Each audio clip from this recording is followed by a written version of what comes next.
আইন উপদেষ্টা আসিফ নজরুল এখন কি বলতেছে এবং আগে কি বলছিল, ভিডিওটা দেখবেন। আমি এখন আর মন্ত্রী নাই, এখন আপনাদেরকে মুক্ত কণ্ঠে বলতে পারি, জিয়াউর রহমান সাহেব এবং খালেদা জিয়ার যোগ্য উত্তরসূরি হিসাবে তারেক রহমান তার অর্পিত দায়িত্ব পালন করবে বলে আমি আশাবাদী। আমি ওনাকে সরকারি দায়িত্ব পালনকালে খুব কাছের থেকে কয়েকবার দেখেছি। ওনাকে খুবই ম্যাচিওর, খুবই প্রাজ্ঞ এবং জনগণের প্রত্যাশা সম্পর্কে অবহিত আছেন এবং প্রচন্ড সেন্স অফ প্রপোর্শন আছে, এরকম একজন নেতা মনে হয়েছে।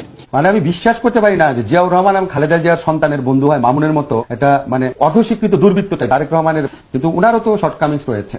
যেমন ধরেন উনি যেই ল্যাঙ্গুয়েজে কথা বলতেন সেটা ভবিষ্যৎ রাষ্ট্রনায়ক সুলভ ছিল না। সবচেয়ে বড় কথা ওনার আশেপাশে যে মানুষগুলো ছিল, মানে আমি বিশ্বাস করতে পারি না যে জিয়াউর রহমান এবং খালেদা জিয়ার সন্তানের বন্ধু হয় মামুনের মতো এটা মানে অর্ধস্বীকৃত দুর্বৃত্ত টাইপের ছিল। আমার কাছে এই জিনিসটা অ্যালার্মিং লাগে। উনার মতো একটা মানুষ, জিয়াউর রহমানের ছেলে খালেদা জিয়ার ছেলে, উনার বন্ধু এই এত নিম্ন শ্রেণীর হয় কি করে? সেটা আমার কাছে খুব আশঙ্কা মনে হয় যে উনি যদি আসে, উনি যদি এরকম লোক দ্বারাই সারাউন্ডেড থাকে। এবং আমি এই প্রসঙ্গে আপনাকে বলে রাখি, আমি খুবই আশা করেছিলাম, উনি ইংল্যান্ডে বহু বছর যাবত আছেন, আমি খুবই আশা করেছিলাম যেহেতু বাংলাদেশের রাজনীতিবিদদের আইন বিষয়ে পড়াশোনা করার একটা বিরাট ঐতিহ্য রয়েছে, উনি এই সময়টাকে ইউটিলাইজ করে উনি একটা, ধরেন উনি যদি ব্যারিস্টার হয়ে আসতে, আপনি খেয়াল করেন ব্যারিস্টার তারেক রহমান অন্যরকম শোনাতো না, মানে উনি কেন করলো না?